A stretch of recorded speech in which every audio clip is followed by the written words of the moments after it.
حضور پاک نه د مکی خلکو یو ځل مطالبه وکړه، وی مونږ له یو معجزه داسې راکړه چې هغه زمونږ د خوښې وي. وی هغه څنګه؟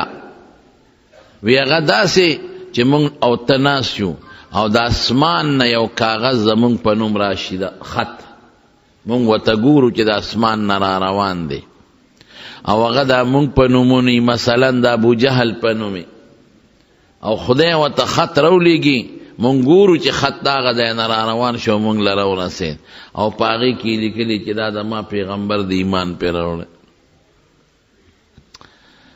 نو حضور پاک یو ځل لکې داسې راغله، یاره که دا معجزه ښکاره شي خو دا قوم به مسلمانان شي. الله وایي دا خو د بېعزتۍ خبرې دوی کوي. د دې نه مخکې د موسی علیه السلام قوم څومره خطرناک سوالونه کړي. موسی علیه السلام ځان سره قوم بوته کوهی تور ته، تورات یې راوړی، دا خدای راکوي نه منو. هغه قوم چې د هغې مخکې فرعون خدای تباه کړ، هغه قوم چې د هغې په مخکې د فرعون لوی لښکر خدای په دریاب نوست نابود کړ، هغه قوم چې په دریای نیل باندې خدای پورېسته او خدای ورته په دریاب کې لارې جوړې کړې، او هغه قوم چې په سترګو به ورته من او سلوا راتلل، ترنجبین او مړزان او سیسې به ورته راتلل، هغه قوم چې په وادي تیه په لوی میدان کې به په سر د وریځې سورې. سره د دې نه هغې بعضې کسانو ووایي نه مونږ بوځه چې مونږه خدای راته ووایي چې او دله ما کتاب ورکړی دی. ښځه ډېره ښه ده، دا به مو کوم فرمایشي معجزه مونږ غواړو داسې. نو موسی علیه السلام کوهی تور ته دوی بوتلل، وی الله دوی سره څو خبرې وکړه، ورته ووایه چې دا زما پیغمبر دی او دا ما کتاب ورکړی دی. نو دی بیا څه مست شو، وی نه مونږ ته خدای ځان وښیي، ارنا الله جهرة، چې مونږ ووینو. فاخذتهم الصاعقة وانتم تنظرون، نو یو مضبوط ګرس پرې راغی، یو تندر، دوی کتل یو بل ته او څاګانې ته ووتې. الله په دې پوهېږي. الله وایي چې ښه که ته وله معجزه دا راوباسې، نو زه یو نفق په ځمکه کې سورنګ وکنه او سلمن فی السماء، اسمان ته پړو خېجو، نو که معجزه راوړې زه نه کوم دا معجزه. دا خدای بیا د بیا کوي، بیا به وایي چې ښه مونږ ته خدای ځان وښیي چې دا خط رالیږي، نو خدای دې مونږ ته زمونږ مخکې ولیکي، که دی ویلی وی ښه مونږ ته خدای ځان وښیي. دا بیا به څه کوو، دا خبره په ځای ودرېږي نه ودرېږي. نو ما خبره دې پورې کوله چې معجزه دا د الله په خوښه او د الله په اختیار ده، چې خدای غواړي نو اوسي، چې خدای ونه غواړي نه کېږي. یو وخت به داسې و چې په رسول الله مبارک به لوږې نارې تېرېدلې، په صحابو به لوږې او نارې تېرېدلې، او په خېټه به یې کاڼي تړلي و، کاڼي. لکه یو ځل رسول الله صلی الله علیه وسلم روت د غرمې په ټیم کې، نو حضرت ابوبکر صدیق ولا مخې له ورغی. نو حضور پاک ورته فرمایي ابوبکر دا خو ده بار وتو ټیم نه دی، غرمه کې خلک خوب کوي وده کېږي، دې وخت کې څه کوې؟ د الله رسول وی روتم خوب نه راته، نو مې کذب رسول الله مبارک ووینم او د مخ مبارک ته ولا لږ وګورم. لږ ساعت پس حضرت عمر مخې له ورغی. عمره دې وخت کې څنګه راووتې؟ بس عمر خو جذباتي و، وی صاحب لوږې را په مخه کړم، خوب نه راته. حضور پاک کو فرمایل زه موږیم، ما ته هم لوږه لګېدلې ده. وی ځای چې ځو، یو صحابي دی حضرت ابوالهیثم رضی الله تعالی عنہ، ترمذی شریف کې دا حدیث دی، دا هغه باغ ته لاړل. نو پخوا به په دې باغونو کې دوی سره دننه ښځه موسېدله، بچي به موسېدل، باغ کې به باغ نه به دیوال ته وکړې او دننه پکې کوټه وه، نو د سره ښځه اوسېدله. نو چې دی ورغی نبی علیہ السلام حضرت ابوبکر او حضرت عمر رضی الله تعالی عنهما، نو د ښځې نه یې وله تپوس وکړي این صاحبکې، ملګری دې څه شو؟ هغې ورته ویې تللی دی اوبه راوړي، ځکه د مدینې عامې اوبه مالګیجنې وې، نو بعضې کویانو چې د هغې اوبه خوږې وې، نو یې اوبه راوړي خوږې اوبه. دغه دی چې هغه ابوالهیثم رضی الله عنه راغی او مشکې غاړې ته اچولی، نو نبی علیہ السلام تم ورته رغاړوت، حضرت ابوبکر تم ورته رغاړوت، حضرت عمر تم ورته رغاړوت، مشکې کېښود او بیا په یو سوري باندې یو صادر یا بستر خور کو او درې واڼه پې کېنو. ګوره د سور وزو نار او اوږي دي، معجزه نه ښکاره کېږي. ابوالحسن رضی الله عنه لاړو، د کجورې نه یو غونچکې را پرېښ کړ او نبی علیہ السلام ته مخکې کېښود. حضور پاک ورته فرمایل ابوالحسن تا به پکې موږ له پخې کجورې را غونډې کړې وې، نو غونچک ته ولې راوشوکاو.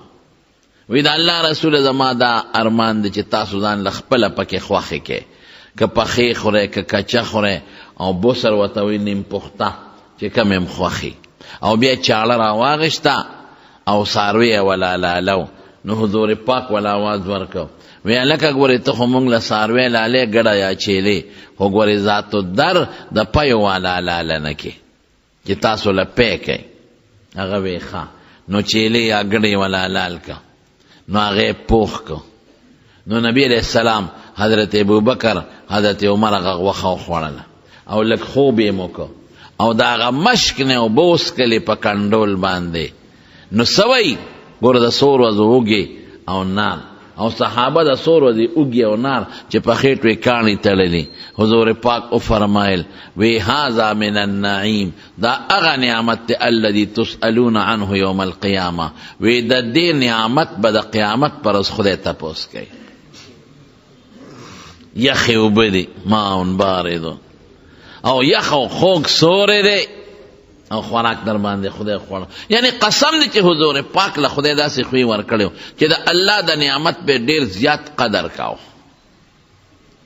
دا به نه وي چې دا خو ما 3 ورځې پس ومونته، دا مې میاشت پس دا خوراک وموند، دا خو ما خېټې پورې کاڼې تړلې دي، دا خو داسې وږي ومونږ چې موږ له د غرمې خوب نه راته. د نعمت قدر به کوې. نو پوه شو چې د دې سړي غلام نشته، یو یې ښځه او یو دی دی. نو نبی علیہ السلام ته ورته ووی لکه داسې معلومیږي لکه چې نوکر خادم دی نشته وی، او وی چې ما له کلم غلامان راشي راشه چې یو دله درکم. نو نبی علیہ السلام له چا یو 2 غلامان راولېږل.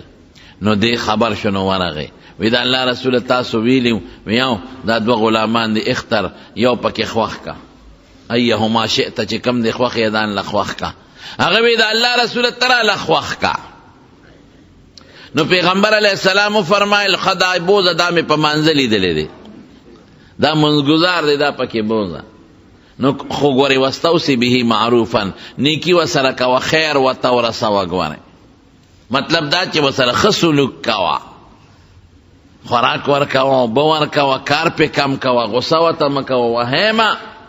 نو لاړ ښځې له غلام بوته، وی ښځې وی نبی علیہ السلام خو دا غلام راکه، وی راته وی چې ګورې ښه سلوک ورسره کوه. ښځې څومره عجیبه ښه ښځه ده. وی ای سړیه، وی د پیغمبر علیہ السلام د خبرې مقصد ته موږ نشو رسېدی، هله به ورته رسو چې ازاد یې کړو. ځکه وی ښه سلوک وکړه، نو ښه سلوک دا دی چې ازاد یې کړو، سره پې خپل خدمتونه کوو. وی ځه هو حر لوجه الله، وی د خدای په نوم آزاد دی، دا مړی آزاد یې. صحابه به داسې د پیغمبر مبارک په خبر عمل کوو، حالانکه د حضور پاک مقصد دا نو چې آزاد یې کا، د هغه مقصد دا چې ښه سلوک کوه، هغې بس ښه سلوک دا دی چې آزاد به یې کړو. نو چې حضور پاک ته خبره ورسېدله، نو نبی علیہ السلام څه وی؟ وی هر چا له خدای پاک یو مشیر ورکړي، ښه مشورې والا او خرابې مشورې والا. دا دې ګوره دې سړي له خدای داسې ښځه ورکړې ده چې ښه مشورې والا ده. حالانکه په دې غلام کې خو ډېره فایده ښه دې ته وه، هغې له به یې خشاک راوړو، هغې سره به یې خشاک نیماو، هغې له به یې خدمت کاو. لیکن وی نه، د پیغمبر مبارک وینا ده چې ښه سلوک کوه، راشه آزاد بکو، مونږ کوو خپل خدمتونه. نو چې چا له خدای ښه مشورې والا ورکو نو دا کامیاب شو، او چې چا له خدای خراب مشورې والا ورکو دا بیکاره دی. خبره مې دې پورې کوله چې دا د په نبي علیہ السلام لوږې تېرېږي او نهرې پې تېرېږي، لیکن خېټې پورې کاڼې تړي. بل دی څه چل کېږي، بل دی څه کېږي، بل دی نبی کریم صلی الله علیه وسلم په یو سفر کې دی، خوراک نشته، چا سره شته او چا سره نشته، بالکل اوږي دي صحابه. حضور پاک فرمایل که چا سره سوي راوړی نو چا یو کجوره راوړه، چا یو لپه ستوان راوړل، چا 2 لپې راوړل. هغه میدان کې واچول. نبی علیہ السلام مبارک هغه وړه قول ټولې یو ځای کړل، وی راشه وړی هر یو ته لوښې ډک یې وړه، هر یو ته لوښې ډک یې وړه. دا معجزه شوه د نبی علیہ السلام. نو ګوره دا الله پیغمبر تړه کې واچي چې داسې کېږي، کله و تړه کې نه اچوي چې داسې نه کېږي. نو معجزات دا د پیغمبر په اختیار کې نه، دا چې الله کله غواړي نو دا ښکاره شي، او که الله نه غواړي نه ښکاره کېږي. او معجزه څه شی دی؟ دا د پیغمبر د پیغمبرۍ دلیل. الله چې د پیغمبر دین ښکاره کوي او غالب کوي، نو یو دلیل غټ دا معجزه ده. په ترمذی شریف کې حدیث دی، یو باندې سي راغی حضور پاک مبارک ته کېناست. نو نبی علیہ السلام د ایمان دعوت ورکوي لکه مسلمان شه. هغه ورته وایي ستا د پیغمبرۍ څه دلیل دی؟ نو نبی علیہ السلام فرمایل وی که د اونې د غونچک ته اشاره وکم او دا د ځمکې ته راښکته شو، ځمکې له ورسي، او بیا ورته اشاره وکم او خپل ځای له واپس ورسي، او به منې؟ هغه وی بالکل یې منه. دا اوس معجزه شو. دا اوس الله لکې واچي حضور پاک ته. د انسان دړو د خدای په منځ کې ډېر مضبوط تړون دی. ته به نه خبره اوس تاله ته به خبره راغورځولي. نو که عام نیک سړي ته زړه ته داسې یو خبره راشي نو کشف ورته وایي، الهام ورته وایي. او چې پیغمبر ته راشي د هغه د وحی په ذریعه راځي، هغې ته مونږ کشف وایو، پیغمبر ته هم کشف او الهام کېږي. خو زمونږ کشف الهام څه یقیني شی نه دی، او د پیغمبر کشف الهام وحی وي، هغه مضبوط او یقیني خبره. نو وی که داسې وکم او به منې؟ هغه وی او بالکل. نو حضور پاک د ونې غونچک ته اشارت وکړو، نو غونچک ځمکې له راورسېد. نو بیا ورته اشارت وکړو، نو واپس خپل ځای له ورسېد. بس بانډیسي چې دا معجزه وکړه واقعي، نو بانډیسي کلمه شهادت وی او خدای پاک مسلمان کړ. لیکن ډېر خلکو د حضور پاک معجزې لیدې دي، منلې نه دي، خو چې غوښتې دي او منلې نه دي نو خدای تباه کړي دي. لکه د هغې ځای د یو دوه درې مثاله درکوم. ابو جهل نبی علیہ السلام ته یو معجزه راته وښایه. څه معجزه؟ وی دا سپومۍ راله په منځ دوکه. نو څونه غټه خبره ده. او دې وخت کې نبی علیہ السلام په جبل ابي قبیس د پاسه ولاړ و، شپه ده، او دا ټول کافران مشرکان ته راته دي. مطلب دا چې دا خو ډېره ګرانه معجزه ده، نو دا به دې ونه کړي چې نو موږ به ورپسې لاسونه وټپو. فسادیان خلک دقی. د فسادي سړي مقصد د بل توهین وي او د بل سپکول وي. نو پیغمبر علیہ السلام یې حکم داسې وي، او نو نبی علیہ السلام سپومۍ ته اشاره وکړه. نو سپومۍ په میان دوه ځایه شوه، نیمه د غر نه یو خوا شوه او نیمه د غر د پاسه وه. بیوسم اقتربت الساعة وانشق القمر، قرآن شریف کې الله فرمائے وی دا د قیامت نښې دي، دا د قیامت نښه ده. چې وی کتل وی دا دی خو په موږ نظربندي وکړه، جادو دی وکړه، جادو نظربندي. وی ښه نظربندي خو په تاسو کوم که نه وي، او وی زه ستاسو کومې قافلې چې شام یمن خو یو خوا بل خوا تللې دي، هغوی راشي هغې نه تپوس وکړئ چې دا صرف نظربندي وه او په حقیقت کې نه ده شلېدلې، نو خو تاسو باندې مې نظربندي وکړه، او که په حقیقت کې شلېدلې د نورو خلکو نه تپوس وکړئ. نو چې قافلې به راتلې چې څوک میاشت پس، څوک 20 ورځې پس، څوک 15 ورځې پس، نو دوی به ورته ویل لکه په پلان کې شپه قافله خو اکثر د شپې سفر کوي ویښئ، په پلان کې شپه خو هم څه ناشنا شی نه ولیدې. یاره وایي نور ناشنا نه، خو دا سپومۍ په میان دوه شوې وه. وایي ځکه نظربندي خو مې په تاسو وکړل. یو جادوګر به نظربندي په هغې خلکو کوي چې میله کې ته کم خلک ګیر چاپېری، نو په لرو په کورونو کې او په خلکو نه شي کولی. یاره وایي ستا داسې جادو دی چې دا په ټوله دنیا چلیږي. ابو جهل د حضور پاک څومره لوی دشمن و،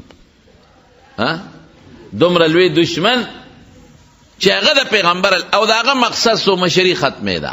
که د مکې خلکو په نبی علیہ السلام ایمان راوړی وي او پیغمبر علیہ السلام خپل مشر ګڼلی وي، خو د هغه مشري تله که نه، نو د دې خپلې مشرۍ د تلو د وجې نه پیغمبر علیہ السلام ته به تکلیفونه رسول. یو ځل حضور پاک بیت الله مبارک ته ورغی او د ابو جهل لرګي را خلاص کړل، او داسې پیغمبر علیہ السلام له تکلیف ورکه، غزارونه یې ورکړل چې وینې ترې روانې شوې. ډېر خپه او پریشانه حضور پاک کورته نه. نو دا حمزه رضی الله عنه ترو د هغه یو وینځې دا حالت ولیده. نو راغی نو د حضرت حمزه صاحب ښځې ته یې وویې یاره وی نن خو محمد سره ډېر لوی ظلم وشو صلی الله علیه وسلم. ابو جهل وره ډېر وواو او وینې ترې روانې شوې، هغه ورته غږ هم نه کوه. پیغمبر علیه السلام ته دې وخت کې د الله د طرف نه اډر و چې څوک تا سره او صحابو سره دې هر څه کوي نو جواب به هم نه ورکوې، بدل به هم نه هلې، هېڅ به نه کوې. ډېر تکلیف یې ونه ورکړ. نو چې حمزه ښکار له تللی و، حمزه رضی الله عنه دې وخت کې لا مسلمان شوی نو چې راغی نو د پیغمبر علیه السلام چاچي وه د ده ښځه، هغې ورته وی حمزه وی نن خو ستا هغه یتیم ورواره چې دی د هغه مړ ورور زوی دی د عبدالله زوی محمد سره ډېر لوی ظلم شوی دی. ښځه ورته وی هغه څنګه؟ یاره وی دومره ظلم ورسره شوی دی چې دوستان خو څه کوي دشمن به هم پې ودړدېږي، دشمن به هم پې دړدېدلي. ښځې وایه څه چل شوی دی؟ وی ابو جهل نن ډېر غزارونه ورکړي دي، دومره چې وینې ته وبې دی. وی ښه بس هغه د ښکار هغه لیندې لاس کې واغېشته او کېنه ناسته والله که اوبوس کم ډوډۍ خورم تر څو چې مې د یتیم ورواره بدل نه اخېستې. نیغ لاړ ابو جهل ملګرو سره هم هغه د بیت الله خوا کې ناست دی او هغه د لینده لرګي یو چت کو ابو جهل دی سر لراو براو او داسې وډبه او داسې چې سر یې ولا مات کو وینې په ابو جهل را ماته شوې. او ورته وی تا څه خیال دی چې زما یتیم ورواره دی د څوک شته نه؟ د دې دونه بې وسه شو بې کسه شو چې ته به یې وې د هغه خپل دین ستا خپل دین کار دې څه دی او زه د دې ورواره حمایتي ما ځکه لاس کې دې څه زورې را پاسه. داسې وشلقه ابو جهل چې وینې ترې روانې کړې. چې کور ته راغی نو پیغمبر علیه السلام ته یې ورواره بدل مې دله واغېشتو، تا نه وینې بهیولې وې ما ترې له زیاتې وینې وبهیولې او سر مې ولا مات کو ټول وجود یې د وینو شوړ پوړ دی. خوشحاله شوې؟ حضور پاک ورته څه وایي؟ هغه غریب هغه وخت سره خپلې وینې هم پاکولې. وی ته په دې نه خوشحالېږم؟ حیران شو. وی په څه خوشحالېږي؟ وی په دې خوشحالېږم چې ما سره مسلمان شو کلمه شهادت ووایي. ما که خوشحاله ده ما بدلې ماله، زه خو الله را لېږلم دې له لیظهره علی الدین کله چې دا دین په نورو دینونو غالب کم. نو ما ته به څوک کنځل کوي، څوک به مې وهي، څوک به مې شړي، څوک به یو څه وایي، څوک به بل څه وایي. نو ته به زما د چا نه بدل اخلې؟ زما جون خو همدقه دی اوس، زما جون کې اوس دمه نشته، آرام نشته، سکون نشته. زما جون ټول د دقه قصو سره او د والو او د ویشتلو سره دی. څوک به مې په کاڼو ولي، څوک به مې کنځي. په دې نه خوشحالېږم په بدل، په دې خوشحالېږم چې زما دا کلمه ومنه الله یې ومنه. وی خرواره په دې خوشحالېږي. وی ښایه راته کلمه. حضرت حمزه کلمه شهادت وی خدای مسلمان کړ. ابو جهل خدای وساتو، خدای هلاک کړ. او دومره سخت ظالم چې یو ځل دومره ظلم وکړ چې د خپلې کوڅې مخې ته په لار کې کوي وکناو، هم د شپې پټ په نوکرانو چې څوک خبر نشي. او داسې کوي او کناو ظالم بچي چې دنه جاور کړه لکه د خوم په شان دی، دنه ولا خېټه جوړه کړه جاور یې کړه او سر یې ولا تنګ کړی. مطلب یې دا چې دې کې څوک ور پرېوځي چې تېره ونځي او د پاسه پې نرۍ نرۍ څانګې کېښودې او د پاسه پې خاوره واچوله چې چاته پته ونه لګي. دا د پیغمبر علیه السلام دپاره یو لټ جوړ کړه، لټ، او ځان یې د قصده ناجوړه کړه. نو د حضور پاک مبارک عادت خو به ده چې څوک به بیمار و که کافر به مو نو تپوس ته به ته د قصده یې ځان ناجوړه کړه، چاته یې ورشئ محمد خبر کې صلی الله علیه وسلم. ما ورته مه یادوئ خو خبر یې کوي چې ناجوړه دی. نو چې راځي نو په دې لاره کې دې کوي کې به وغورځېږي، نو بس پکې به ختم شي. نبی علیہ السلام چا خبر که چې ابو جهل بیمار دی نو حضور پاک له خو خدای ډېرې ښکلې خوی ورکړې. قرآن وی انک لعلی خلق عظیم، تا له خدای لوی خوی درکړی دی، عظیم خوی. نو چې پیغمبر علیه السلام راته و د کوی غاړې ته نږدې شو نو جبریل وله راغی وی مه ځه. ولې؟ وی دا خو تا ته خوره ښکاري خو لاندې چختي بندګي پکې پروز دی او داسې ناتاترین کوی دی د راوتو انتظام هم نه کېږي. مزه. نو حضور پاک واپس شو. نو چې واپس شو نو ابو جهل ته چوي چې خو راغی خو نیمې لارې نه واپس شو. نو بس دو خدای لون کون کی بعضې وخت الله بعضې وخت یو انسان څه کی لون کون کی. هغه دغه ته چاوي ملا جرګک ته. ملا جرګک چې دی نو دی اوبه معلوموي. سلیمان علیه السلام به ځان سره ګرځاو چې ما ته اوبه معلوموي چې دلته دومره اوبه دي او دلته دومره اوبه دي ځمکې لاندې اوبه معلوموي. قرآن شریف کې راځي. نو مولا جرګک تاسې د مثال دی. مولا جرګک ته چاوي وی په ځمکه کې 10 فوټه او 20 فوټه لاندې اوبه یې نه او چې ښکاري درته لټې ښودي لټه پخوا به د خلکو دا کورکوړې نیولې نو لټ به یې ورته یې ښودي. پخوا د په دې وطن کې دا کورکوړې ډېرې زیاتې وې او خصوصا د دې لونو په وخت کې به دا کورکوړې ډېرې راتلې.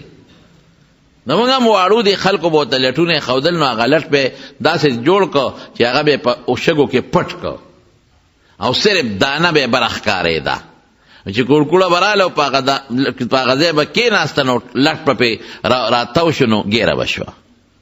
نو ورته کورکوړې ته وایي 10 فوټ او 20 فوټ په ځمکه کې لاندې اوبه اینې او چې ښکاري درته لټې ښودي نو د شګو نه 1 انچ لاندې نه او ورته څه وایي او ورته عجیبه خبره کوي وایي دغه مې خدای پوره کړي دغه مې الله پوره کړي. نو لنده کڼه شم او پې نه شم نو چې ورشم ټس را نه وباسي. نو ابو جهل ته چاوي ویا خو راغې تپوس ته دی خو دروازې له راورسېد واپس لاړ نو ده ورمنډه کړې بس لون کوڼ شو اړو پوه نه شو ورمنډه یې کړه چې ولې لاړو پرېږده اواز ورکوم چې راځه راځه دا ما تپوس ته راغلی راځه خو چې ورمنډه یې کړې نو پوه نه شو نو مقه خپل کوي کې ور پرېوته.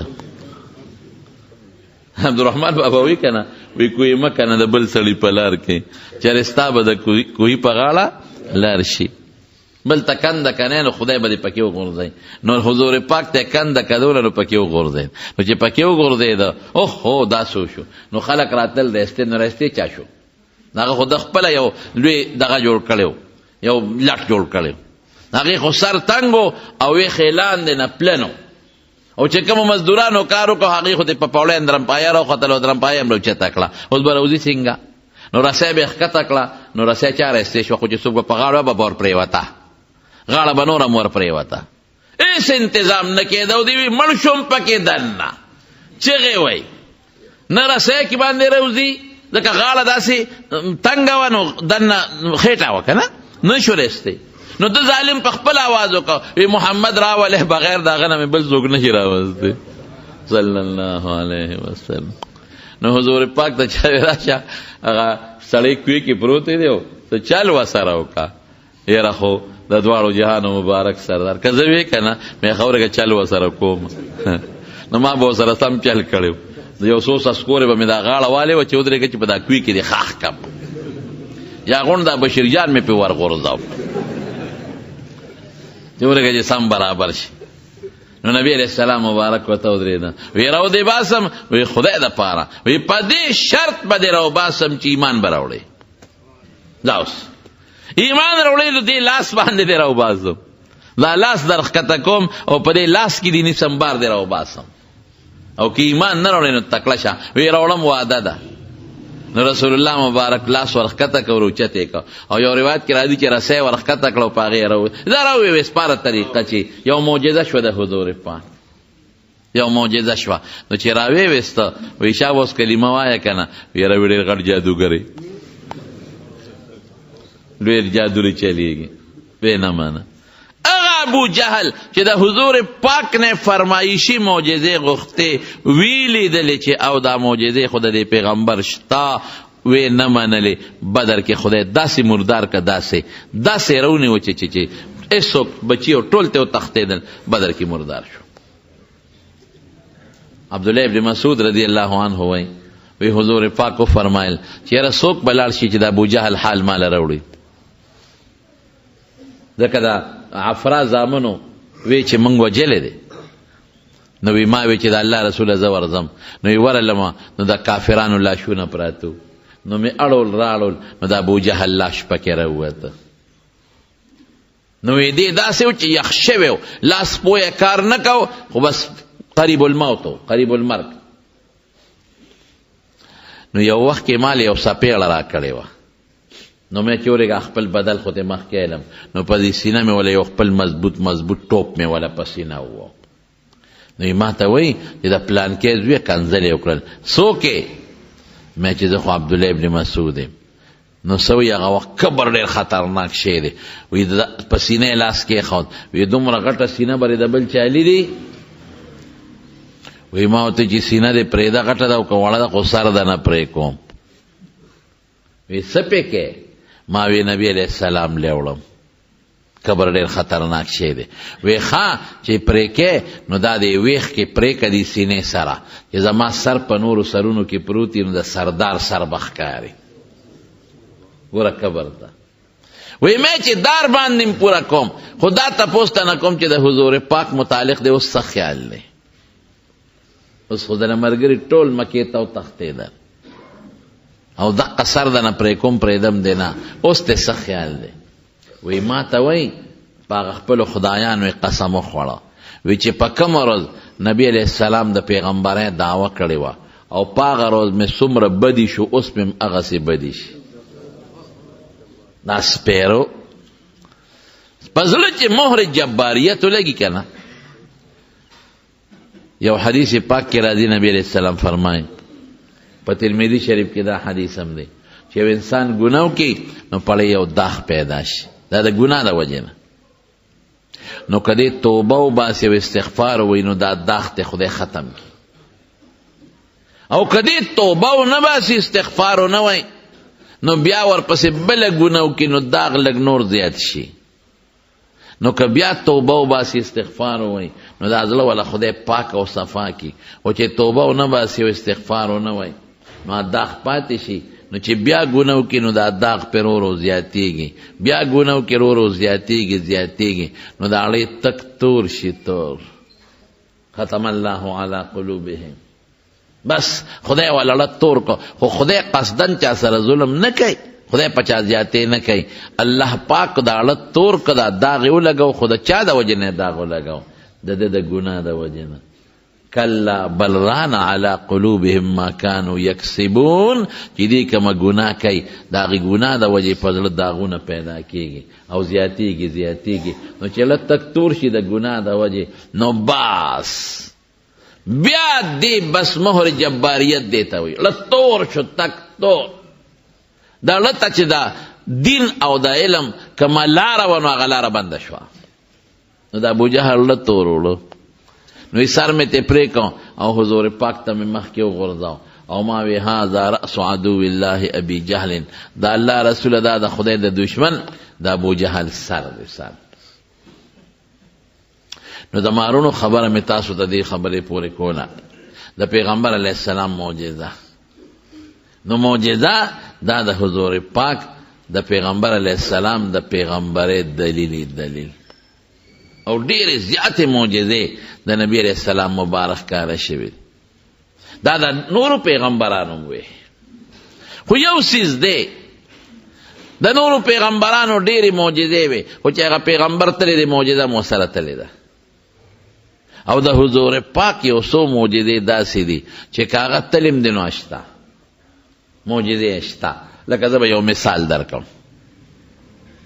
د موسی علیه السلام په زمانه کې جادوګر ډېر زیات، هغوی به جادو کاو. د رسو نه به ماران جوړول او د کونټۍ نه د لرګو نه به ماران جوړول.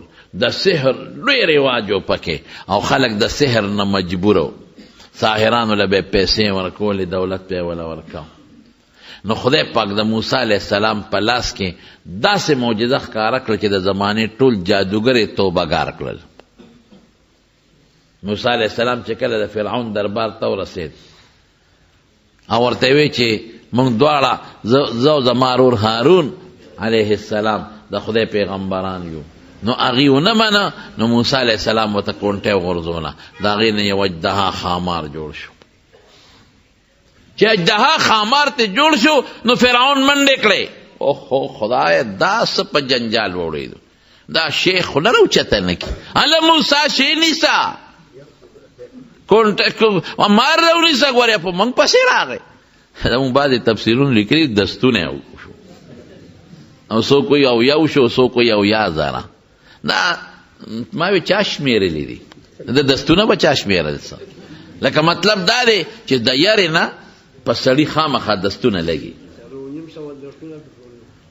څوک 4.5 یادوي او څوک 600 400 چا کاپي او قلم راغشتې او شمېرلی دي نو د دې مقصد دی چې دا څوک وایي دستونه نو عموما اوس هم پښتو کې چې څوک ویریږي لکه پرتوګ ولا وګوری وایي دا یو مقوله غوندې ده او څوک وایي لکه ده خو به ډېر دستونه کړي نو ابو موسی علیه السلام کونټۍ راوچته کړه نو هغه وایي چې دا خو جادو دی ورېږه جادوګر دله راغونډو نو موسی علیه السلام هم هوښیار وی راغونډ کړه نو د اختر ورځ باندې یو ځای کې به په مصر کې میله لګېده هغې له به د بانډو د یو ځای بل ځای خلک په ډېر لوی تعداد کې راتلل موعدکم یوم الزینه د هغې دغه ورځ باندې شوه او فرعون په ټول ښار او علاقه کې اطرافو کې کسان ولیږل وی چې څومره جادوګر یې راشه نو جادوګر یې راغونډ کړل مصر خو د جادو دی اوس هم مصر کې جادو شته او ټولو ته وی ښه که موږ د موسی د لپړ که بیا به سي وی زما به داسې نږدې یې ما ته چې زما د اسمبلۍ او د مجلس شورا ممبران به یې به ډېره ښه هغوی رالل او دنیا راغلی ده او هغوی کونټې او رسې په میدان وغورځولې هغې نه ماران جوړ شو لقېدل فاذا حبالهم وعصيهم څنګه دي یخیل الیه من سحرهم انها تسعى په حقیقت کې تیماران نو جوړ شوی خو صد نظر بندي غوندې چلې کړو نو به لقېدل نو خلکو یې وګوره او قرآن وایي وجاءوا بسحر عظیم ډېر لوی جادو یې غورځاو قرآن وایي لوی جادو یې پیش کړ تر دې حده پورې چې د موسی علیه السلام لکې میره پیدا شو چې خدای دا خو هر یو جادوګر راځي او کونټۍ غورځوي هر یو جادوګر رسۍ غورځوي د هغې نه خو بلا ماران جوړ شو دا به څه کېږي الله ته پام کوه ګورې ونه یېرېږي فکر مه کوه موږ د ملګري یو کونټۍ دې غورځوه چې موسی علیه السلام څنګه کونټۍ وغورځوله د هغې نه یو اجدها خامار جوړ شو او داسې خامار ته جوړ شو چې هغې هغه څومره رسیو کو لرګونه ماران جوړ کړي و الواقع تیر کړل خېټه هم غټه نه شوه بس جادوګرو خو پوه شو ګوره مولا پیژنې ناتخوان پیژنې جادوګر پیژنې بس هغې خو پوه چې دا خو جادو نه دی بس د هغې پوه شو چې دا خو د خدای پیغمبر دی ټولو په یو ژبه وی چې زموږ د موسی او د هارون په رب ایمان دی ټول توبهګار شو دا معجزه وه د موسی علیه السلام او صیب لاس به دی دغه کې ومنډه د ترخ کې او چې راوبیسه د لاس نه به یې لکه د سپومۍ رڼا تله لیکن چې موسی علیه السلام لاړ معجزې هغه سره لوی معجزې وې ګورې معجزه خو د پیغمبرۍ دلیلي غټه معجزه ډېر خلک په دې معجزو خدای مسلمانان کړل موسی علیه السلام جلیل القدر پیغمبر خو چې موسی علیه السلام د دنیا نه لاړ هغه معجزه هم لاړه بس کونټۍ وروسته وه خو د هغې نه چې مار نشي جوړېدی حضرت عیسی علیه السلام زمانه کې د حکیمانو ډاکټرانو لوی رواج و ډېر لوی طب و د زمانې لوی حکیمان به او لا علاج بیمارو علاج به کېده لیکن د دوو بیمارو علاج چاله نه ورته یو د برګي برس او دویم چې کم سړی ړوند دی ړوند اوس هم د دې علاج نشته حضرت عیسی علیه السلام له خدای داسې معجزه ورکړه چې کم سړي باندې به د برس او د برګي مرض او لاس به پراخ که خدای به جوړو او چې کم سړی به ړوند بلکې پیدایشي ړوند دا لږ خطرناک ړوند دی چې په سترګو به یې لاس راکړه نو خدای به جوړ کړه او دا خو دا وړې خبرې دي چې برس والا او ړوند جوړېدل دي په قبر به ته او چې مړي ته به اواز وکړي قم باذن الله نو مړی به هم جمدې شو د لحد نه به راووت نیغ به ودرېد دا غټې معجزې وې خو چې موسی علیه السلام لاړ نو معجزې هم ورسره لاړې ختم دا د هغه پورې وې د هغه نه پس دا معجزې نشته صالح علیه السلام د هغه دا معجزه وه چې خدای ورله اوښه ورکړې وه دې ته مطالبه کړې وه قوم کافر بچو داسې مطالبه کوله چې د آخرت پیدا پکې نه وره دنیا وه چې موږ له داسې یو اوښه راوباسه چې موږ له پی راکوي ډېره ښه ده. نو اوښه راووته، نو اوښې به دومره پی کول چې ټول به پې مړېدل، کېناستېدل به وله شله به. نو چې داسې اوښی چې پی ډېر کوي نو خوراک به هم ډېر خوري که نه. په ارامۍ غوا خو پی ډېر کوي خو خوراک ته هم ټینګېدل ګران دی، د هغې خوله نه ودرېږي د خوراک نه. یا د چیلې او د غوا په نسبت میخه پی ډېر کوي نو خوراک هم ډېر خوري که نو هغې به خوراک هم کو او اوبه به هم څکلې. نو یو ورځ یې وله مقرر کړه چې په دې ورځ به تاسو د چینې نه اوبه نه څکئ، دا به څکي، او دې پلانکې علاقې ته به تاسو سرن له څاروي نه بوځئ چې دا پکې سریږي. نو په هغې بده ولګېده چې دا ولې، نو هغه اوښه یې زخمي کړه، نو خدای پې عذاب راوسته. دا معجزه د صالح علیه السلام، صالح علیه السلام لال معجزه هم ختمه شي. عیسی علیه السلام نه دوی مطالبه وکړه، یو درستخان د خوراک پکار دی، مانوي دا چاټیان خیټور، هلکه سمه معجزه د آخرت وغواړی سپېره بچو. نو درستخان هل تستطیع ربک، دا ستا خدای دا طاقت لري چې یو درستخان په موږ نازل کړي او ډوډۍ پې پرتې او خوراکونه پې پرتې او موږ یې خورو. خبیث بچو سمه معجزه وغواړئ، د دین وغواړئ، د آخرت وغواړئ، د جنت ته پیدې وغواړئ. نو څوک د اوښې پی غواړي، څوک من او سلوا غواړي، او څوک دغه غواړي درستخان. ظالمانو سم شی غواړي. وی نه نه دا څنګه خدای دی چې دا کار نشي کولی، طاقت یې شته که نشته. الله ته یې سوال وکړو خدای دا معجزه ښکاره کړه. نو څه چل به مخلوق خو هغه زمانه کې کم و که نه، دی به راغونډ شو. نو یو سپینه وریځ به راښکته شوه، د هغه سپینې وریځې په منځ کې به درستخان و. نو وریځ به ځمکې ته راورسېدله، نو درستخان به دوی لیده نه، نو بیا به وریځ ختمه شو، درستخان به په ځمکه پاتې شو. نو په درستخان به څو لوی کب به پې پروت و، غټ رویت کړی لوګې به ترې خته، او ګیر چاپېره به د دنیا ترکارۍ او غوښې او میوې پرتې وې په پلیټونو کې. نو دی به ورته کېناستل، نو ښه ده بسه به یې وواله او به یې خوړه. نو چې ښه به ماړه شو اخوا به شو، نو بیا به وریځ راله، درستخان به پکې پټ شو، نو بره به وخته. نو عیسی علیه السلام ورته وی چې ګوره یو کار وکړې، هسې نه ذخیره اندوزي ونه کې، په جیبونو ګوتو کې پټه نه کې، دا کار ونه کې. نو هغې وی خو د خبیث بچي و، نو هغې وی چې دا چرچته کېږي. نو چې څنګه بیا خوړه نو غلې غوندې به هغه زمانه کې خلک چې د پلاسټک دا ګوتې نه وي. اوس خو ښه دی چې پردي واده لذي ځان سره د پلاسټک ګوتې وړي، سړي دومره روجې نه خوري لکه ښځې چې خوري، او خوري نه کور ته یې وړي. داسې ده که نه؟ یو خو ښځو کې دا یو مصیبت دی، خفه کېږي دی نه، بلکې په سنتو د عملو کې چې پردي واده لذي ټول د سیل مې واړه سلیمان بچي ځان سره بوځي، او لرې به وادي چته لرې، او د دې لور بچته په هغه دغه کې وادي، په پېښور کې او په یو ځای بل ځای به وادي، په هغه باجا بامخیل او صوابۍ کې. او وی بچې ټیلیفون نن سبا خو موبایل شته، بچې د کاکا د ماما د ترور د زوی دی واده دی، او ټول راځي. نو هغه هم خپل بچي ټول راولي، او دې هم ورپسې خپل بچي سکول نه هم ورته چوټي کړي، او د سیل مې په واده ورشي. او چې په واده ورشي لومبۍ غوړی راشي نو پلاسټک ګوتې راوباسي، مخکې نه یې وله تیاره کړي، پکې غوړی ور واچوي. دا په شریعت کې ګناه ده. ګورې چې تاسو زه پوه کړم، زه خو ورته ګوره واقع بیانوم، خو دا واقع په رڼا کې راته د دین مسلې هم بیانوم چې تاسو پې پوه شئ په دې باندې چې واده له د یو کس وغواړي یو ورځه، چې د دوو درته وایي دوه ورځه، چې درته وایي ټول کور راشئ نو ټول ورځی بیا. او که یو سپینګیري ته وایي چې ته به واده له راځې، نو هغه سره نوکر یا ډرایور تلی شي، که دې ورته یاد کړي هم نو تلی شي. ولې؟ ځکه هغه کوربه ته پته چې دی یوازې نه راځي، دې ته دلالتن یې ځنه وایي. هغه ته پته چې دی بغیر موټر نه نه راځي، ډرایور به ورسره، هغه ته پته چې دی بغیر نوکر نه یا زوی نه نشي ګرځېدی، نو او سره پکې خیر دی تلی شي. او چې ډوډۍ له لاړ شي نو کور ته به نه وړی، دا دې ته اباحت وایي، تملیک نه دی دا چې څومره خوړی شي وخوره، کور ته به نه وړی. البته که هغه درته وایي چې ځان سره یوسه یا دله په بند کي، نو بیا له خبره ده بیا وړی شي.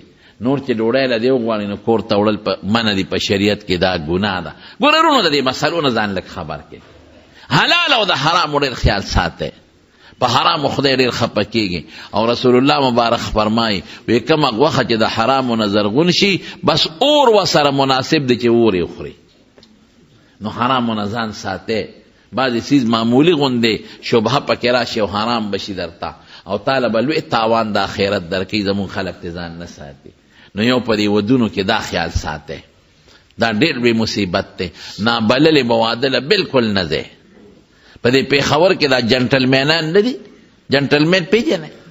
دا کباړ کې چې د 10 روپو پتلون اغوستي، کباړ کې د 10 روپو پتلون د شلو او د 10 روپو کوټ یې چولی او د 50 روپو هغه تورې چشمې یې چولی او کونټه یې لاس کې اغوښتي. ځان یې لوی سیکرټري جنرل جوړ کړي.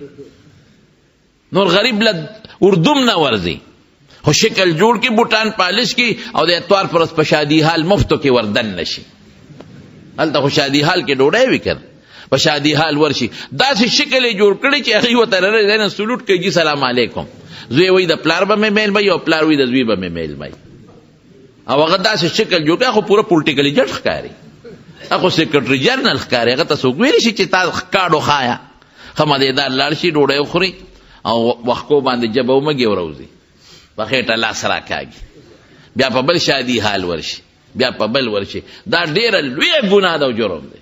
اکثر په دې ودونو کې موږ ته خلک وایي یاره چې موږ خو د 400 کسو ډوډۍ بندوبست کړو خو 600 پرې رالل.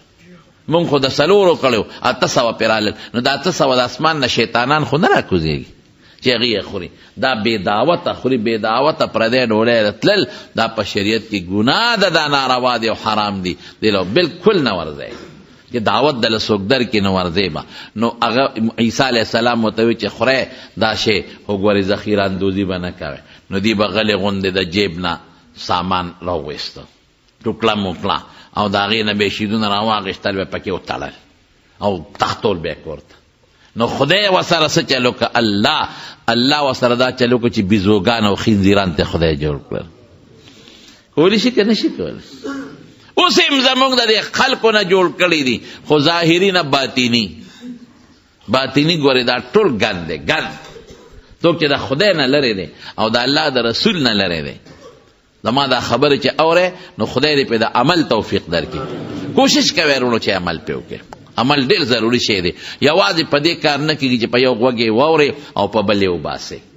او یاره ملا صاحب ډېر ښه تقریر وکړه. والله که په دې صفت کار کېږي هله به کامیابېږئ تاسو. زه ځانم یادوم، زه او تاسو به هله کامیابېږو چې دا زه څه ویم په دې مونږ عمل وکړو. عمل نو خدای په لږو خبرو چې د عمل وکړو نو ډېره لویه خبره ده. او که د 15 ګنټې تقریرونه واورېدل او عمل دې پرې ونه کړو نو تبعی ده. نو دا معجزې د هغې پیغمبرانو وي چې لاړل معجزې ختمې شوې او د حضور پاک مبارک هم بعضې معجزې د هغه د ذات سره تعلق لرلې. لکه د ګوتو مبارکو نه به اوبه بهېدلې، ګوتو نه به نه بهېدلې. دا هسې مونږ خلک وایو، داسې نه وه. یو موقع نه په ډېرو موقعو کې اوبه خلاصې شوې وې، صحابو ته تنده ولګېده. نو رسول الله مبارک به د لاس مبارک په اوبو کې کېښو. نو صحابه وایي د دې ګوتو په دې میانځ کې به اوبه داسې راخوټکېدلې لکه د چینو په شان دی. اوس دا معجزه وه، دا د رسول الله مبارک سره وه چې هغې لاړل دا معجزه ختمه شو. د هغه د صحابو نه یا د بچو د لاسونو نه میان نه اوبه نه دي راوتې. یا داسې نور هم ډېرې معجزې شته. یو سفر کې یو صحابي وی اوبه نه وې. نو رسول الله مبارک یو څو صحابو ته وایي چې لاړ شئ او اوبه وګورئ. ځکه ګیر چاپېر اکثر دا غرونه مرونه په دې سفر کې د غر شاته به چېرته چینی. وایي چې مونږ لاړو نو په لاره کې یو ښځه مخې له راله. نو ښځه په اوښه باندې ناسته وه او د اوښې نه یو خوا یو مشک اویزان ده او بل خوا ته مشک اویزان ده، مشکونو کې اوبه وې او ښځه یې میانځ کې ناسته وه. نو دې صحابو دې ښځې ته وی ودرېږه، ویې دروله. وی اوبه کم ځای دي؟ دا مشکونه دې کم ځای نه را ډک کړل؟ مونږ ته ځای وښایه چې مونږ هم لاړ شو که نه. هغې ورته وی پرون دې وخت کې د ګودر نه را روانه شوې یم. یو شواروز مې شو عربو کې اوبه ډېرې ګرانې، پرون دې وخت را روانه شوې. او خلک سړي مې نشته بار دي نو د اوبه وله زوړم. نو بس هغې هغه اوښه د پړي نه ونیمه. نبي علیه السلام له ښځه اوښه بوتلل. وی صاحب دقه ښځې سره دې مشکونو کې اوبه دي او دا وایي چې یو شواروز اوبه لري دي نبی علیہ السلام هغې ښځې ته ویې راکوشه په قلاره په طریقه یې ورته ویې کوشوه او ورته یې ویې خفه کېږه مه ستا اوبه نه کمو خو مونږ ته حاجت دی هغې ویې زما نه کموی نو چې سم خوښی نو حضور پاک د هغه مشکونو خولې یې کوله وکړې او اوبې ترې راغېشتې څومره صحابه چې ټول سیراب شو او صحابه سره چې څومره څاروي و هغې مسکلې او صحابه سره چې څومره مشکونه هم ډک شو ښځې ته یې ویې ښځې ګورې ستا اوبه مونږ نه دي کمې کړې مونږ له خدای اوبه راکړې الله راکړې بلکې صحابه وایي هغه مشکونه چې کله یې اوبه نبي علیه السلام را ایستلې نو یې دومره ډک نو لکه وروسته چې څومره ډک و نو بیا پیغمبر علیه السلام صحابو ته وی دې ښځې نه مونږ ته خدای یو خیر راورسو نو دې له څه تحفه راغونډه کې نو هغې وله سامان جامې جوړې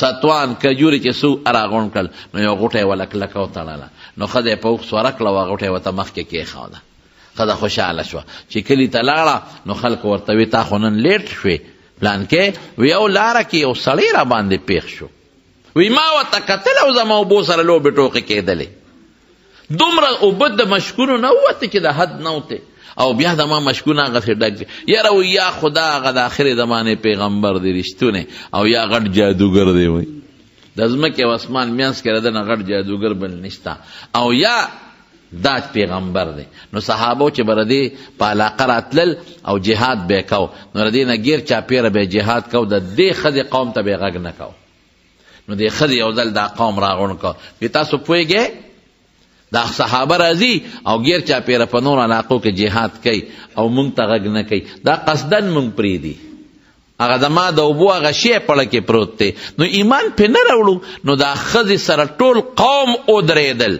او ټول لاړل او په رسول الله مبارک ایمان راوړل نو بهر کې معجزات د حضور پاک دغه و هغه د هغې د ذات سره خو یو لویه معجزه د نبي علیه السلام مبارک هغه د هغې په ژوندم و اوسم ده او بیا به مې چې هغه قرآن شریف دی قرآن شریف د حضور پاک په معجزاتو کې غټه معجزه ده علمي معجزه ده علمي او د پیغمبر علیه السلام په زمانه کې مو او اوسم ده او بیا به مې انشاءالله